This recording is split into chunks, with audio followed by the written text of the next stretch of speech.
or the same as today, or cooler. And the chances that it'll be warmer are exactly the same as the chances that it will be cooler. And you're going to the Copenhagen Summit on Greenhouse Gases. What's your objective there? My objective at Copenhagen will be to say to the leading delegations there, in particular the Americans, the Canadians, the Japanese, the Australians, the New Zealanders.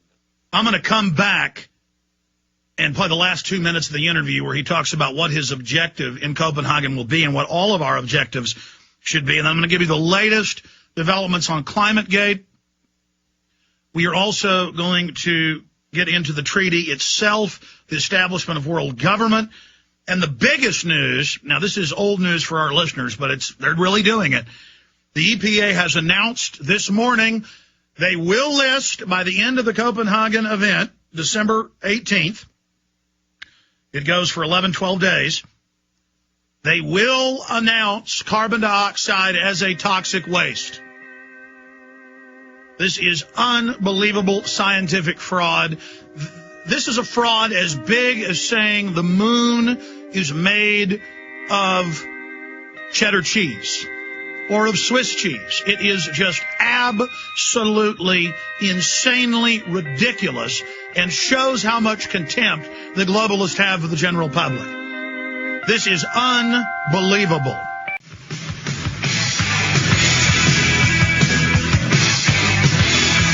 All right, let's finish up with Lord Monckton with what he's going to be doing at the Copenhagen event that started this morning. Started about 8 hours ago in Denmark. The world government openly being announced. This is what he is planning to do. He is scheduled to be joining us tomorrow for a full hour via cell phone from the conference. That should be wild. But here it is. And you're going to the Copenhagen Summit on Greenhouse Gases. What's your objective there?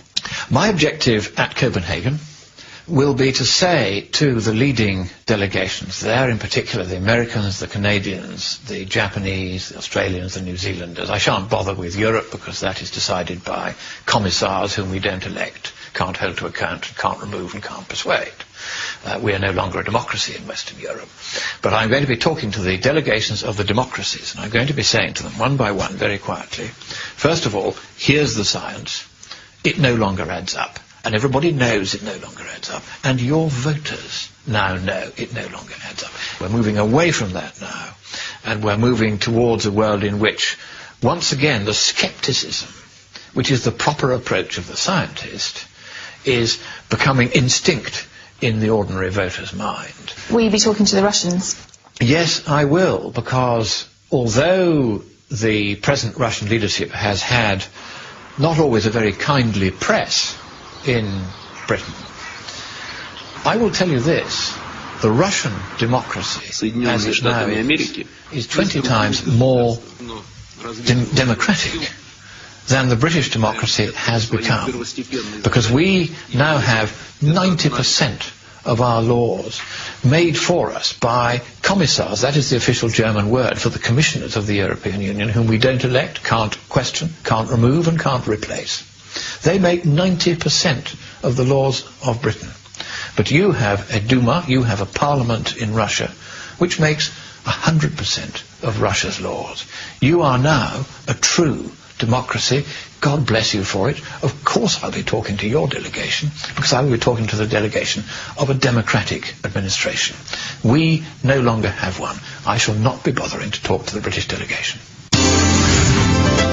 All right, ladies and gentlemen. And that is the bottom line. Under the Lisbon Treaty and other treaties, under EU expansion, an unelected group of bureaucrats rule the 25 member nations of the EU, including England, who has never been allowed to have a vote.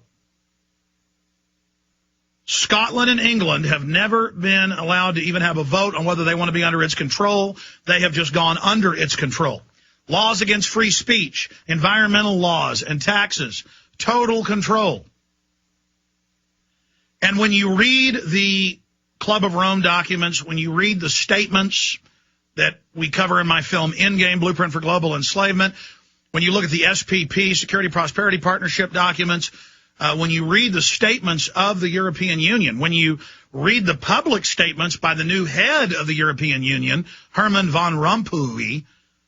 I always call him Herman Van Rompuy. It's Van Rompuy is how it's actually pronounced. Utterly ridiculous.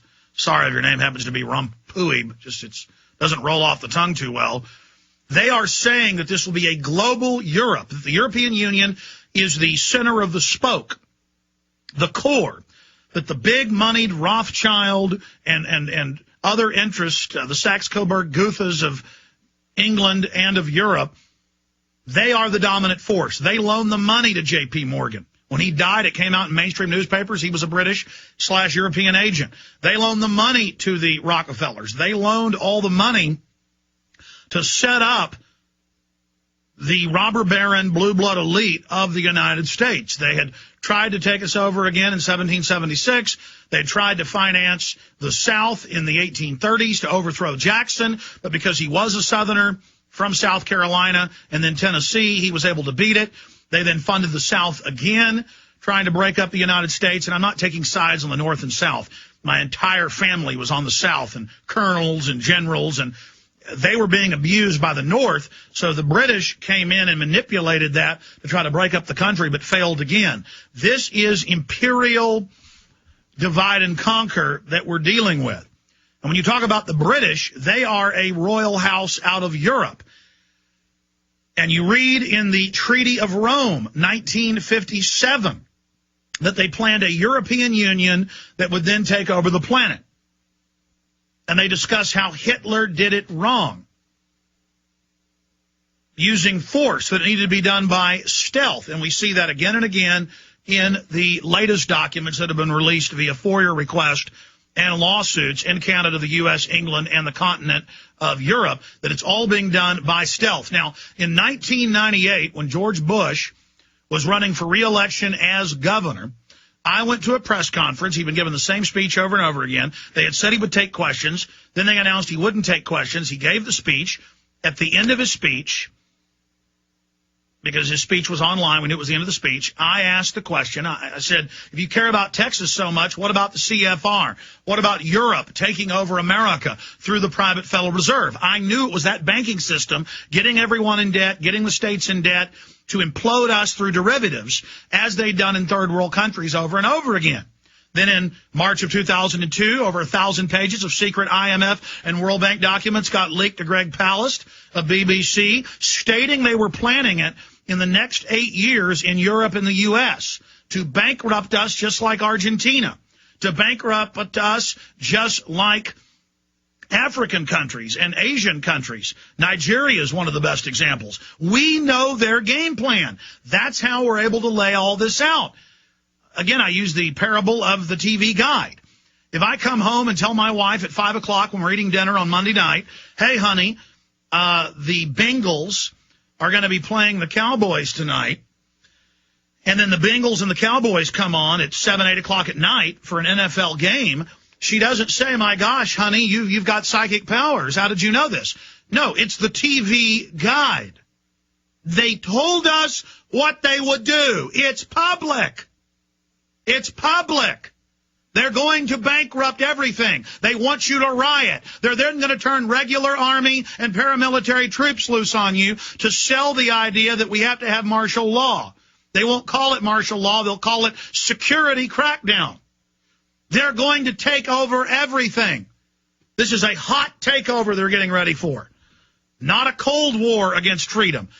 War is being declared on humanity. World government is here. Do I need to play Al Gore? Do I need to play Von Rompuy? Do I need to play Ban Ki-moon saying world government? Do I need to play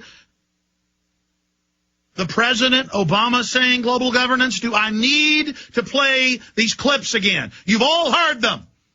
Or if your neighbors or friends haven't, get the film Fall of the Republic where they're on video saying it. We need to warn people now. We're being politically conquered. This is a economic, political, corporate coup of every sovereign nation, and these people are Nazi eugenicists. And I use the term Nazi. They're not really Nazis. That's just one flavor of one spin-off group of these people. Hitler learned everything he did from England and the U.S. And this is a more liberal version of that, where they say we're going to sterilize and kill everybody. Do you understand? This is the only issue. This is the issue. This is everything happening now. Now, here I am 11 years ago, having my arm almost twisted off my back. They grabbed it, twisted it all the way up to the top of my back. To this day, my shoulder rotator cuff is ripped from this, and if I roll over at night wrong, shooting pain goes through me.